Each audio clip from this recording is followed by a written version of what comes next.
In addition to the library's physical collections, we also offer a wide variety of online tools, services, and resources. To access those things, simply head over to our website. I'll show you how to do that. So what I like to do is just go straight to nhti.edu. And if you scroll all the way down to the bottom of this page, you'll see a link to library. If you click that, you'll be on our page. And this might be something you might want to bookmark for future use. You'll see on the page that you'll have some of our building availability. You will always see this chat box. If we are ever offline, you will see an option to email us. So there is always opportunity to get in touch with us and get clarification and get help with your research. Okay. So what I'd like to show you in this video is briefly how to use this search bar here. So this search bar is what will allow you to search for materials that are available to you online. So this is not necessarily the things that we have in the building, but these are resources that you can access virtually from anywhere in the world with an internet connection. So let's say as biology students, you were researching the immune system. You might want to put those search terms in this box. Since we know that these two words are linked together in a phrase, a specific phrase, I'm actually going to surround this with quotation marks. And if you are ever logging in to the library databases from off campus, you will see this sign-in screen. Simply log in with your CCSNH email username and password. All right, so now we should have full access to the library's databases. You'll see that I looked up immune system in quotation marks. That's telling the databases that we are looking for those two words in that specific order. Not just immune and the word system mentioned 2 pages apart from each other in an article.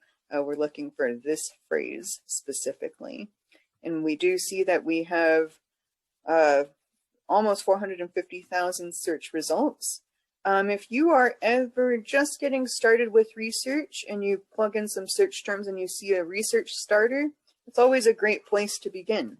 So if I open this in a new tab, I'll show you what that looks like. This is basically like a really fancy Wikipedia entry with great citations that you can pull. So again, if you need to set up kind of a framework to think about a topic, if you see a research starter, check those out. All right, so let's go back to our search results. In case you are ever looking for peer-reviewed materials, we do have a specific limiter for that over here. So one thing that you can do to pare down this 443,558 search results is to say, well, you're only looking for peer-reviewed materials.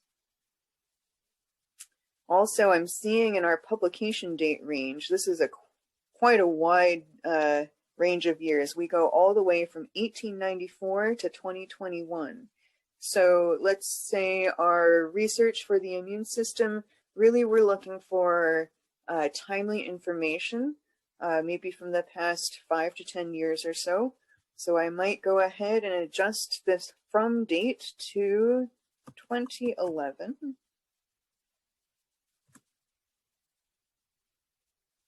All right, so remember when we first started this search, we had almost 450,000 results.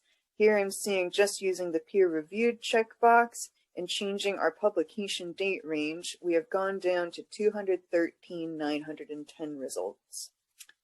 Now, if we scroll down this results list, we might see items that have this request this item through interlibrary loan link. So what this means is that NHTI Library does not currently have full text access to this article, or this article for that matter, because I also see request through interlibrary loan here. In these cases, what we would do if you needed these materials is to put an order in to another organization or another institution, another library, to see if we could borrow it from them. We would then send you, the student, an electronic copy of that article. This is a great service, but it does take 2 to 5 business days to really get the article back into student hands. So if you are in a little bit of a hurry to get your research done and you don't have the couple of days to wait for a full text article, you might want to also check off this full text limiter.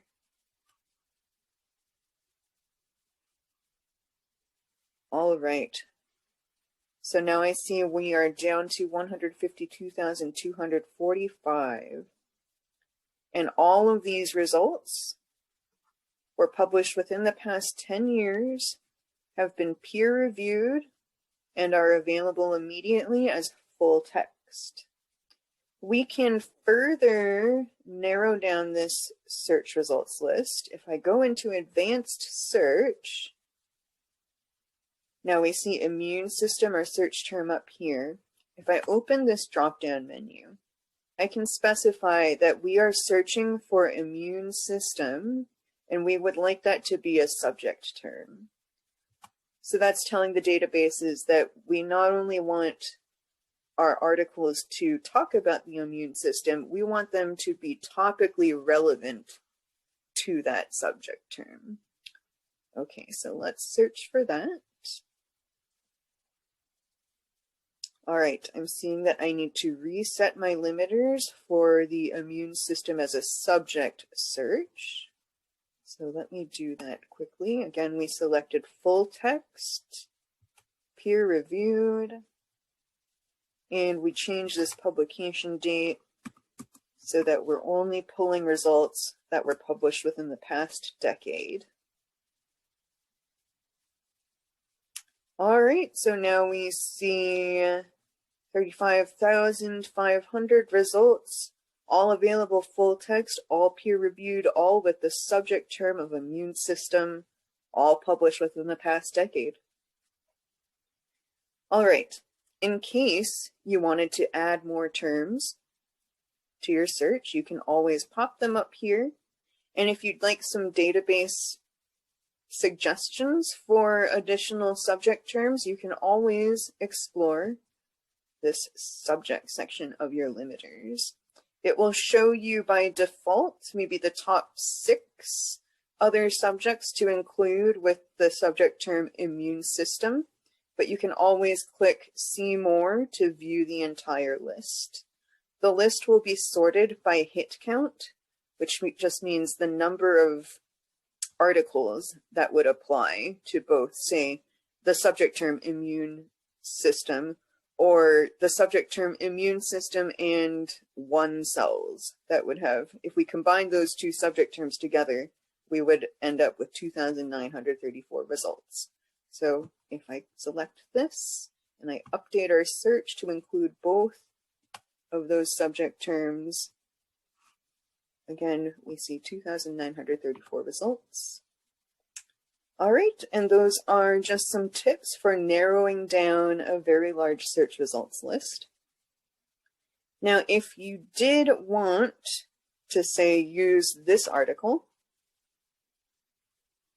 what you can do is use this citation tool on the right-hand side of the screen to pull an APA formatted citation that you can copy and paste into your works cited list. So just doing that one more time, I'll go back to my search results page. We'll select an article that we'd like to use in our paper, and we'll pull a citation by clicking on the Cite button on the right-hand side of the page, scrolling down to APA, highlighting the pre-formatted citation, and that is what you can then copy and paste into your works cited page.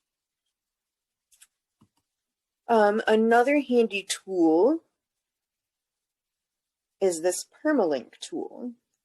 So what we should avoid doing in trying to save this result for later is copy and pasting this web address at the top of your screen. We don't want to do that.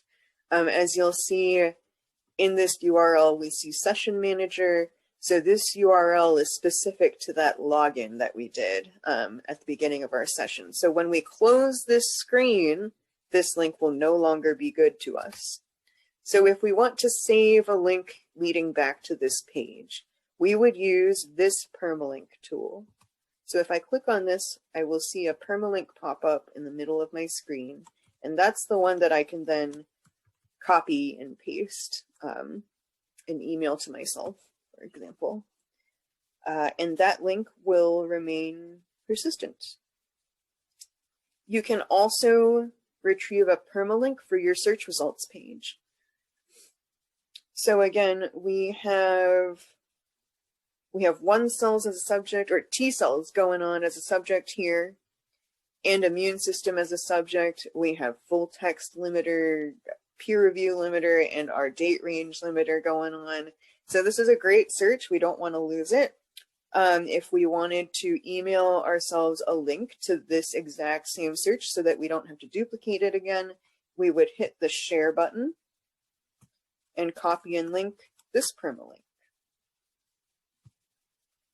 All right, so that is a very brief overview of our databases, and you can find more information about how to search, narrow your results, and use other database tools on the library's website.